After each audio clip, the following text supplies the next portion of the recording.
আজকের ভিডিওতে আমি একটা প্রপার ডায়েট চার্ট বলবো। ট্রাইগ্লিসাইড বা কোলেস্টেরল কমানোর জন্য কি কি খাবার আপনাকে বন্ধ করতে হবে, এবং সবথেকে ইম্পর্টেন্ট বিষয় হচ্ছে যেটা আমি সবার লাস্টে আলোচনা করব, সেটা হচ্ছে ট্রাইগ্লিসারাইড শরীরের কোন কোন অর্গানকে ড্যামেজ করে দিতে পারে এবং যার জন্য একটা মানুষের মৃত্যুও হতে পারে।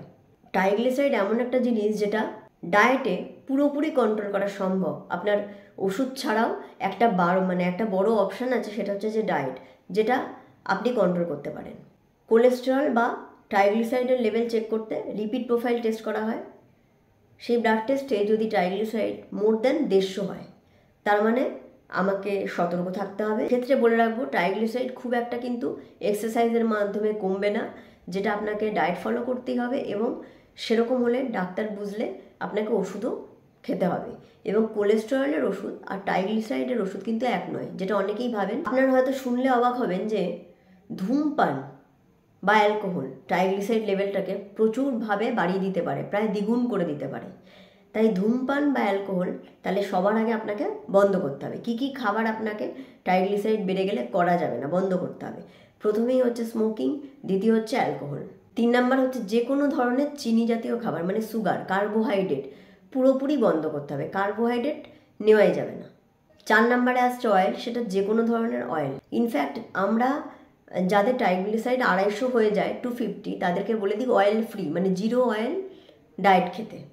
5 নাম্বারে আসছে পটাটো বা আলু খাওয়া পুরোপুরি বন্ধ করে দিতে হবে। 6 নাম্বারে আসছে ফ্যাট, মানে ওই রেড মিট বা শূকরের মাংস, গরুর মাংস, এগুলো পুরোপুরি বন্ধ করতে হবে। 7 নাম্বারে হচ্ছে তেলে ভাজা বা প্রসেসড ফুড, যেটা বাইরের খাবার। আর কি খেতে হবে তাহলে? সেটা হচ্ছে যে প্রচুর পরিমাণে আপনি ভেজিটেবলস খেতে পারেন, গ্রিন ভেজিটেবলস, যেটা খেলে শরীরে অ্যান্টিঅক্সিডেন্টের পরিমাণ বাড়বে। সাইট্রিক ফুড, সাইট্রাস ফুড, যেটার মধ্যে প্রচুর পরিমাণে ভিটামিন সি আছে, সেই জাতীয় খাবার। আর হ্যাঁ, আর একটা জিনিস যেটা হচ্ছে দুধ জাতীয় খাবার কিন্তু বন্ধ করে দিতে হবে। সেটার মধ্যে দই পড়ছে না, দই ছাড়া যে কোনো কিছু দুধ জাতীয় খাবার, সেগুলোকেও বন্ধ করতে হবে। এই যদি ট্রাইগ্লিসারাইড আপনি কমাতে চান, তাহলে এই জিনিসগুলো আপনাকে ফলো করতে হবে। আর রাতে তো ভাত খাওয়াই যাবে না। দিনের একটা টাইমে অনেকেই জিজ্ঞেস করে, দিন ডাক্তারবাবু আমার ট্রাইগ্লিসারাইড বেশি, আমি কি ভাত খেতে পারবো?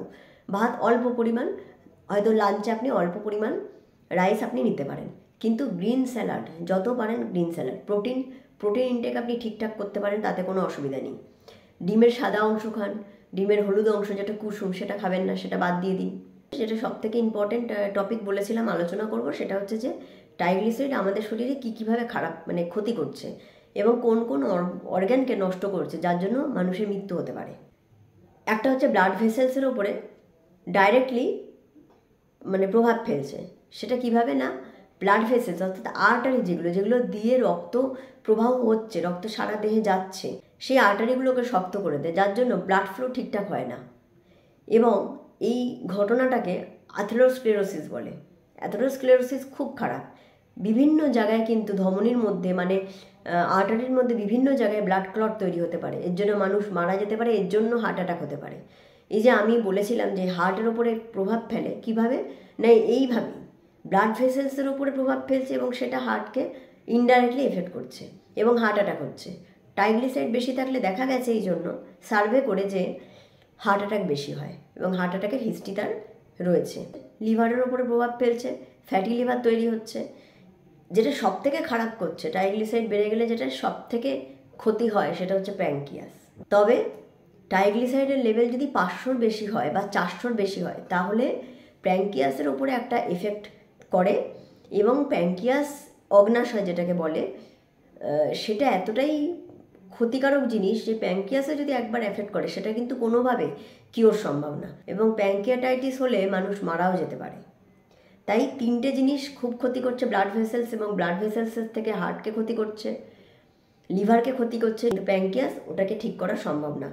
তাই ট্রাইগ্লিসারাইডকে 400 কোনোভাবেই হতে দেওয়া যাবে না, এটা কিন্তু দুম করে বেড়ে যেতে পারে। তো যে খাবারগুলো আমি বন্ধ করতে বলেছি, সেই খাবারগুলো তো বন্ধ করতেই হবে, তার বদলে ডায়েটটাকে পুরো চেঞ্জ করতে হবে, একটা ব্যালেন্সড ডায়েট করতে হবে। তাহলে আশা করছি আজকের ভিডিও যথেষ্ট হেল্পফুল ছিল। অন্য ভিডিও নিয়ে আবার দেখা হবে। ধন্যবাদ।